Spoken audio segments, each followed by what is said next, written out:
Some of the most important truths in science didn't arrive with applause. They showed up as ridiculous theories, as rambling conference talks people rolled their eyes at, as papers reviewers rejected with comments like, "This can't possibly be true." The people behind them were labeled cranks, fanatics, even dangerous. Some lost their careers, some lost their sanity, a few lost their lives, and then, years or decades later, the evidence caught up. Today, you're going to meet 10 people science itself once treated as crazy, but who turned out to be completely, gloriously right. Let's start with number 10. Number 10, Ignaz Semmelweis, the mad doctor who wanted you to wash your hands. In the mid-1800s, giving birth in a hospital was often more dangerous than giving birth at home. In one famous Vienna clinic, women in the doctor's ward were dying of childbed fever at rates sometimes 5 times higher than women in the midwife's ward. Theories blamed bad air, miasmas, even the mother's emotions. No one suspected the doctors themselves. Ignaz Semmelweis, a Hungarian physician, noticed something horrifying. Doctors were going straight from autopsies to delivering babies, barehanded with no disinfection. Then his colleague cut his finger during an autopsy, developed the same fever the mothers were dying from, and died. Semmelweis put it together. Something from the corpses was being carried into the maternity ward on the doctor's hands. His solution was simple and crazy. He ordered doctors and students to wash their hands in a chlorinated lime solution before examining women. Mortality in his clinic dropped dramatically, in some reports from double digits to around 1–2%. You'd think he'd be celebrated as a hero. Instead, many colleagues mocked and resisted him. Washing hands implied they were the problem. They took it as an insult.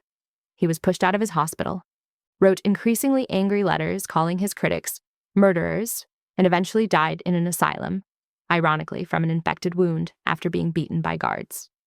Decades later, germ theory and antiseptic surgery confirmed exactly what Semmelweis had been screaming. Invisible microbes on unwashed hands were killing patients. Today, scrubbing before surgery is non-negotiable. Back then, it was madness. Number 9, Alfred Wegener, the meteorologist who thought continents move. Look at a world map, and it's almost too obvious. South America and Africa fit together like puzzle pieces. People had noticed this for centuries, but explained it away with ideas like sunken land bridges.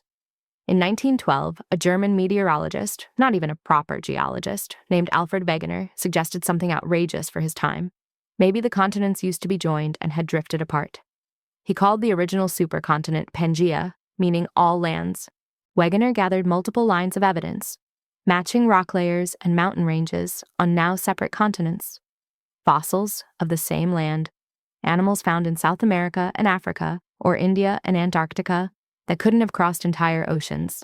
Signs of past glaciation in now tropical regions, and tropical fossils in Arctic rocks, all explained neatly if the continents had moved over time. The problem? Wegener didn't have a convincing mechanism for how continents could shove themselves across solid ocean floor.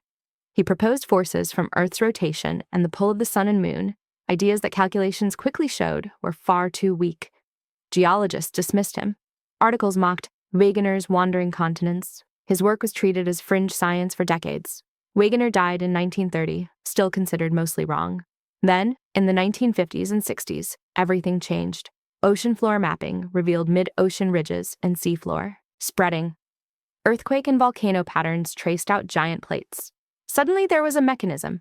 Plate tectonics, rigid plates moving on a convecting mantle. By the late 1960s, what had been a crazy idea became the unifying theory of geology. Wegener had guessed the what without knowing the how. By the time science could prove him right, he was long gone. Number 8, Barry Marshall, the man who drank bacteria to prove ulcers aren't from stress. For most of the 20th century, stomach ulcers had a simple story. Too much acid, plus stress, plus spicy food, hot ulcers. Doctors treated them with antacids, bland diets, and maybe surgery.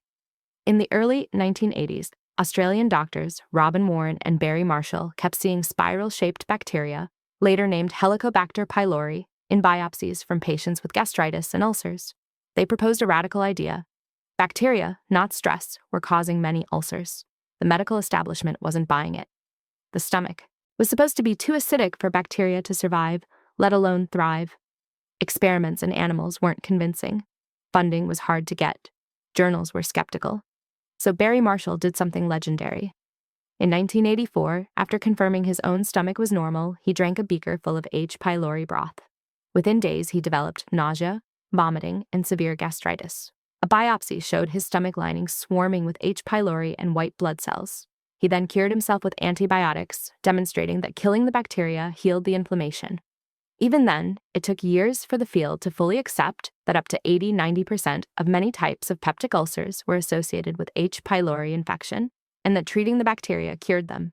Eventually, the stress ulcer model collapsed. Marshall and Warren received the Nobel Prize in 2005. Today, millions of people swallow antibiotics instead of living on antacids or losing parts of their stomachs because one crazy doctor was willing to infect himself on purpose to prove a point. Number 7, Barbara McClintock, the geneticist who discovered jumping genes. In the mid-1900s, the genetic dogma was simple. Genes sit in fixed positions on chromosomes, lined up like beads on a string. Enter Barbara McClintock, a maize geneticist studying colored patterns in corn kernels. Through painstaking breeding experiments, she concluded something shocking. Certain bits of DNA were moving around the genome, turning nearby genes on or off. She called them controlling elements. Later, they'd be known as transposons, jumping genes. Her talks were met with confusion, skepticism, and sometimes open dismissal. The idea of mobile genetic elements didn't fit the tidy model of static genes previous generations had built. Some colleagues treated her as eccentric. She largely stopped publishing on the topic for years, continuing her work quietly. Decades. Later, with the rise of molecular biology and DNA sequencing, scientists found transposable elements everywhere, from bacteria to humans, making up huge fractions of many genomes. Those crazy, controlling elements turned out to be real and incredibly important for evolution, genome structure, and even some diseases. In 1983, long after her most controversial work, McClintock received the Nobel Prize in Physiology or Medicine for her discovery of mobile genetic elements. The woman, once doubted for saying genes could move, became the textbook example that sometimes the genome's most disruptive ideas are also its most important. Number 6, Georges Lemaître, the priest who said the universe had a beginning. In the early 20th century, many scientists preferred an eternal, unchanging universe. A cosmos without a beginning felt more comfortable and less theological. Then came Belgian priest and physicist Georges Lemaître. Using Einstein's general relativity, he proposed that the universe was expanding and had begun from a primeval atom, a single, incredibly dense point that exploded outward. Sound familiar? That idea would later be called the Big Bang. When he published his work in the 1920s and 30s, many dismissed it. Some scientists, and certainly some atheists, distrusted a model that seemed to smuggle in a moment of creation. Others favored steady-state models where new matter was continuously created to keep the universe eternal. Even Einstein initially disliked Lemaître's idea, but then the evidence started piling up. Galaxies were observed rushing away from us, with redshifts roughly proportional to their distance. Later, the cosmic microwave background, relic radiation from a hot early universe, was discovered. Piece by piece, observations lined up with what Lemaître's math had predicted. Today, the Big Bang framework underpins all of modern cosmology. The idea that the universe has been expanding from a hot, dense state for about 13.8 billion years is no longer controversial. The priest some scientists laughed off for being biased toward creation had done what science demands: follow the equations, and then the evidence, wherever they lead. Number 5, J. Harlen Bretz, the geologist who believed in a gigantic flood. In the early 1900s, geologists were done with biblical catastrophes. The new respectable view was uniformitarianism. Slow processes over vast time explain Earth's features. When American geologist J. Harlen Bretz started studying the channeled scablands of Washington state, huge dry waterfalls, giant ripple marks, deep coulees, he concluded something heretical. These features were carved quickly by a catastrophic megaflood, not by slow erosion. He proposed that a vast glacial lake, later called Glacial Lake Missoula, had burst through an ice dam, unleashing water equal to multiple modern Great Lakes in a matter of days. That tsunami of water ripped through the landscape, leaving scars too big to explain otherwise.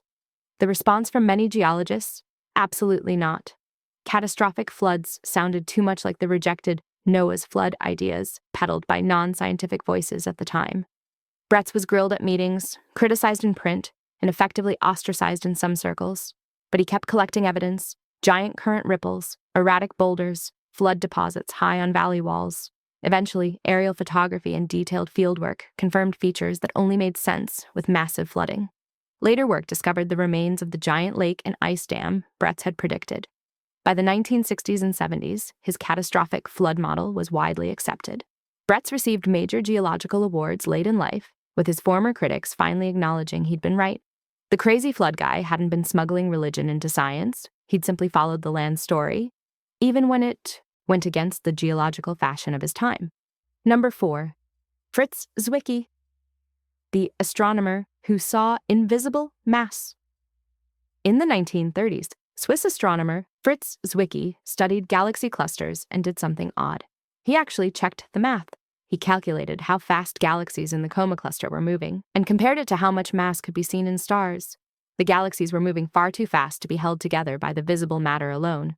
Zwicky proposed there must be a huge amount of unseen dunkle Materie, dark matter, providing extra gravity. At the time, his idea was largely ignored or dismissed. Zwicky himself didn't help. He was famously abrasive and insulted colleagues, so many took his wild-sounding claims less seriously.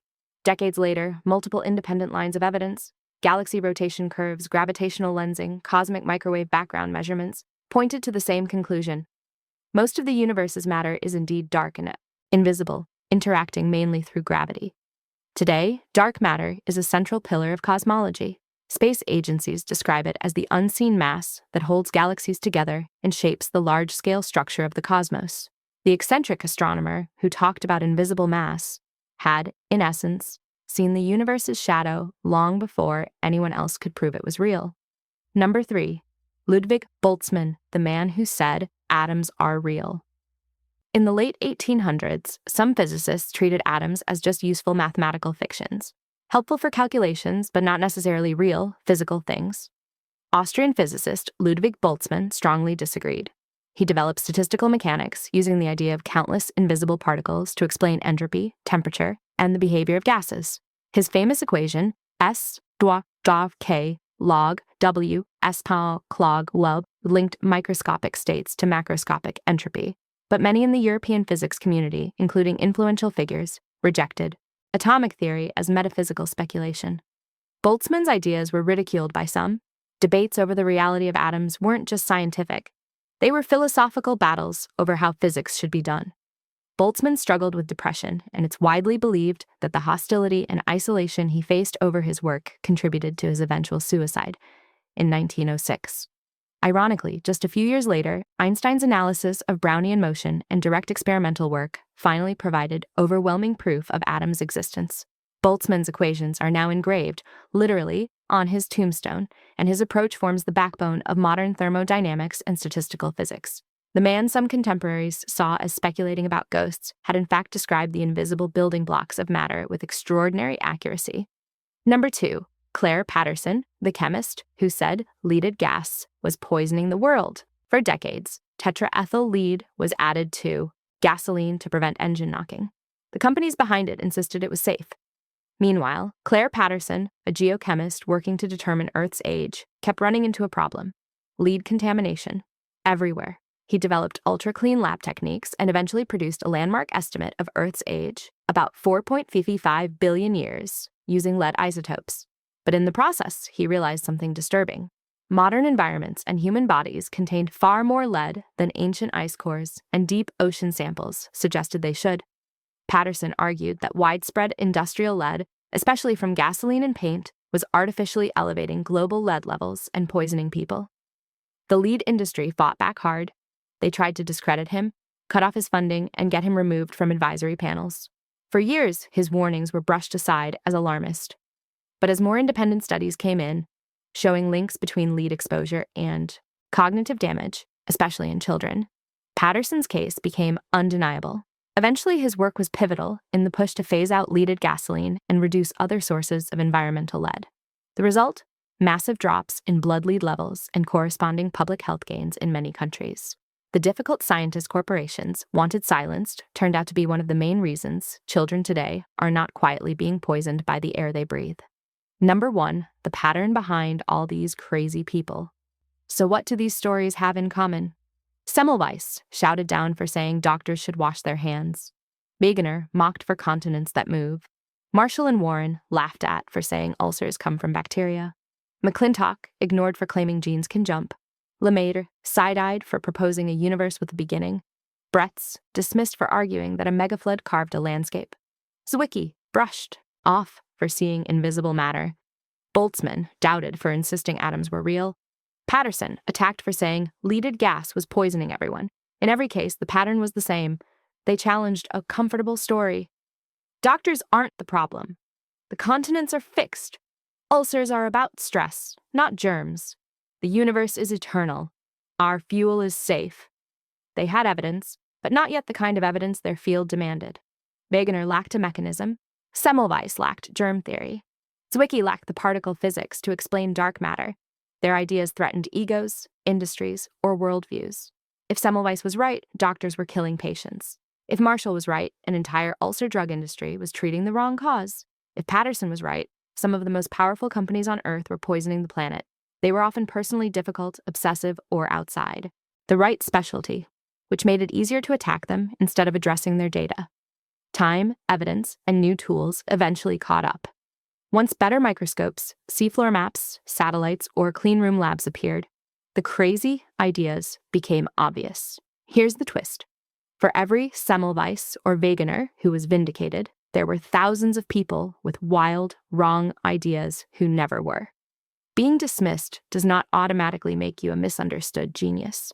But these stories still matter because they show both sides of science. Its strength, given enough evidence, it can overturn its own most cherished assumptions. Its weakness, humans do the science, and humans hate being wrong.